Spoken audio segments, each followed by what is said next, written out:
بونجور سلام، اهلا بيكم في حلقه جديده من ملعب المو ونقطه من بق الاسد زي ما بيقولوا، وتعادل بيشعل المجموعه. ومش قدامكم حل تاني يا رجاله غير ان هو تكسبوا كاب فيردي في المباراه الجايه عشان نصعد. مفيش حل تاني، هو المباراه الجايه نزولك الملعب لازما التلاته بونت فقط لا غير. حي او ميت انا هاخد التلاته بونت.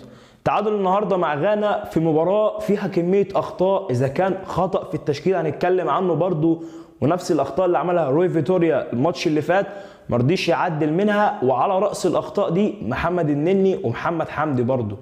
هتكلم معاكم في كل حاجه، بس يا ريت قبل ما نبدا لو انت مش عامل سبسكرايب تنزل تعمل سبسكرايب دلوقتي للقناه وتحط لنا لايك على الفيديو دوت. ننزل نوصل الفيديو لاكبر عدد من اللايكات عشان اللايك دوت هو اللي بيساعد ان الفيديوهات تتشاف. وتقولوا لنا رايكم عن الحلقه في اخر الحلقه في كومنت. يلا بينا. روي فيتوريا النهارده داخل مباراه بنفس اخطاء التشكيل بتاع مباراه موزمبيق ونفس السذاجه اللي هو مصر عليها، وهي ايه؟ وهي ان انا عندي لاعب بيلعب في البريمير ليج ولاعب بيلعب في نادي ارسنال، فازاي يكون انا عندي لاعب في القايمه بيلعب في البريمير ليج ونادي ارسنال وما نزلوش اساسي في قلب التشكيل؟ تعال نحسبها بالعقل ونتكلم بالمنطق. انت لعبت اللاعب ده مره واثنين والف، هل شفت من اللاعب ده اي حاجه في الملعب؟ لا. شفت منه ادوار هجوميه؟ لا. شفت منه ادوار دفاعيه؟ برضه لا. فانا ليه مصمم ان انا اخلي محمد النني بيلعب في نص الملعب، على الرغم ان انا عندي ورقه بره على الدكه واحد زي مروان عطيه؟ احنا بنشوف مروان عطيه مع النادي الاهلي والجميع يعلم ما هو مروان عطيه وما مستوى مروان عطيه اللي هو واصل له. مروان عطيه لاعب من احسن اللعيبه في الدوري المصري حاليا، وممكن تكون في افريقيا. بيستخلص الكوره، بيقدر يخرج من تحت ضغط، بيقدر يعمل كرات طوليه تسهل الخروج بالكوره وتسهل المرتدات، عكس اللي محمد النني بيعمله تماما. محمد النني او اللي بيعمله ايه، او اللي انا بخلي عيني عليه اشوف محمد النني بيعمل ايه، بيعملش حاجه غير ان هو يستلم الكوره، يروح مرقص شعريتين بتوعه، مستلم الكوره، ما بيطلعش الكوره لقدام، انا برجع الكوره لا اما للباكات لا اما للدفاع بس. ده ليه؟ ده عشان انا خايف ان انا اغلط، فانا ما برضاش اعمل كوره طوليه خوفا ان انا ما اقدرش اتقن الباص، فبالتالي هغلط، فبالتالي الجمهور هيشتمني، فبخاف اعمل كده فبلعب السهل.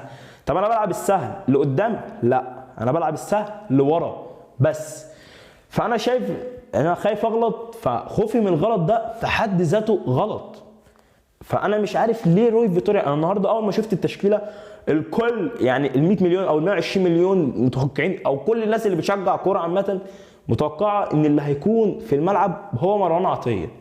مفيش حل ثاني. ببص في التشكيله لقيت محمد النني هو اللي بادئ، ومش كده، لقيت محمد النني ومحمد حمدي. محمد حمدي اللي انا لسه مصر وعندي قراري ان هو ما ينفعش يكون الباك بتاع المنتخب. ليه؟ لان في ادوار هجوميه هو ملتزم بيها اكتر من الادوار الدفاعيه. يعني هو مش مقتنع ان الباك بيلعب في الهجوم والدفاع. انت بتلعب على الخط، تلعب على اللاين، لازم تكون بتأدي هنا وبتأدي هنا. ناس كتير بتقول لك لا، ده هو واخد تعليمات من روي فيتوريا ان هو يفضل زايد ومتقدم في الجهه بتاعت مرموش. طب انا هفضل متقدم هسيب الجهه فاضيه؟ لو هو واخد معلومات من روي فيتوريا ان هو يبقى ماسك اللاين ومتقدم، طب مفروض حد من الديفندرات يكون مغطي مكانه، حد بينزل زي محمد النني اللي احنا مش بنشوف منه حاجه، او حمدي فتحي. ده ما كانش موجود. النهارده الجبهه برده بتاعت محمد حمدي انا بشوف ان هي من اضعف الجبهات في المنتخب. مروان عمر كمال ما بشوفلوش اوفرات، مفيش عرضيات زي الزفت. هو واحد على واحد في الخروج، مش في الدفاع، في الخروج بالكوره، وان هو مهاري احسن من محمد هاني. لكن انا شايف ان مفيش فرق في المنتخب. النهارده الحاجه الوحيده الكويسه اللي عملها المنتخب واللي عملها اصلا فيتوريا في بدايه الماتش هو ان انا نزلت مرموش اساسي، وكان المفروض يحصل او خليت تريزيجيه بره. فتريزيجيه بره ده كارت معايا ورقه رابحه بقدر انزله زي ما نزلته في الشوط الثاني، عمل لي فرق. فكان ده المفروض يحصل وهو عمله، فحييه على دي. اما محمد صلاح النهارده، انا من لما اتصاب واحد من الناس ما كنتش زعلان عادي. انا شايف ان محمد صلاح لاعب زي اي لاعب، ما فرقش معايا خروج صلاح من وجوده من عدمه، اصلا مش فارق معايا.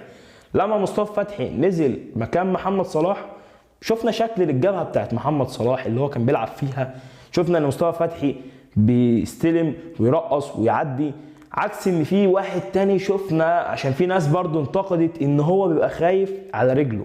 يعني انا مش بلعب كوره عشان المنتخب، انا بلعب خايف على رجله، وبرضه خوفه على رجله اتصاب، يعني دي حاجه بتاعت ربنا، انا مهما احمي نفسي ربنا هو الحامي يا عم. قعدت خايف على نفسك وبرضه اتصاب. خرجت محمد صلاح ونزلت مصطفى فتحي، شكل الجبهه بقى عامل ازاي؟ انا بالنسبه لي واحد من الناس، مصطفى فتحي كان احسن من محمد صلاح. ليه؟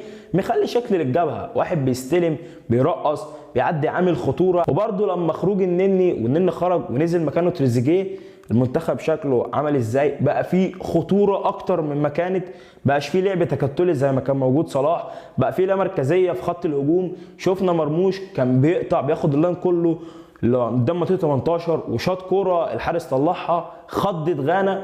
مرموش اللي النهارده عمل مباراه من احسن مبارياته مع المنتخب، واللاعب اللي انا مراهن عليه وكنت بقول ورقه كويسه ومع المنتخب هيفيد بكتير، النهارده عمل رؤيه وعمل تحرك كويس جدا، وقرا كوره اللي جاب منها الجول الاول والتعادل للمنتخب.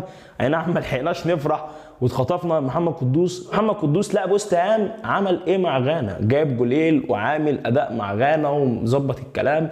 احنا عندنا لاعب بيلعب في البريمير ليج وبيلعب في ليفربول ما كانش عامل اي حاجه خالص. هنيجي لنقطه يا عم ده في ليفربول معاه لعيبه بتخدم عليه ومش عارف ايه. النهارده احب اقول لك الجونين اللي جايبهم قدوس جايبهم من تحركات فرديه واعتماد على نفسه، يعني هم اصلا شوطين داخلين في الشناوي اللي فيه تراجع في مستواه، بس كل ماتش بكل ظروف. الشناوي لاعب ماتشين داخل في 4 تجوال ما عملش ولا كلين شيت، فيه اهتزاز في مستوى الشناوي. ده يرجع برضه لنقطه ضعف الدفاع، وان الدفاع مش في حالته، وفي غيبوبه ما بين الاثنين سنتر باك اذا كان حجازي او محمد عبد المنعم. واللي انا كنت مفضل ان ياسر ابراهيم، والناس كلها كانت مفضله ان ياسر ابراهيم يلعب مكان حجازي، بس ده ما حصلش. وعلى الرغم ان في ناس مش واصله للتوب فورم بتاعها، في ناس ثانيه المفروض نشكرها زي مرموش زي تريزيجيه زي امام عاشور زي مصطفى محمد.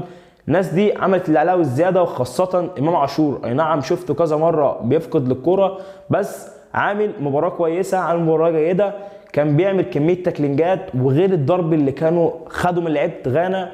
ولاعيبه غانا النهارده كانت نازله من اول ماتش عماله تخبيط وتكسير، واللي كنت مستغرب منه الاداء التحكيمي اللي احنا مودينا في 60 داهيه، مودي افريقيا عامه في داهيه. كذا مره بيبقى في شد، واحنا عارفين عقوبه شد وان انت تعطل الهجمه دي بيبقى وراها على طول انذار. كذا مره يعملوها لعيبه غانا، ما بيطلعش من الحكم اي حاجه وبيدي فاول، بس ده كنت مستغرب له. بس الحمد لله تعادل ممكن نقول كويس. اي نعم صعب الموقف، بقاش قدامك حل غير انت تكسب، بس ان شاء الله احنا لعبتنا رجاله وقدها ونقدر نصعد ان شاء الله لدور ال 16. بكده نكون وصلنا لنهايه الحلقه، اشوفكم الحلقه الجايه، دمتم بخير.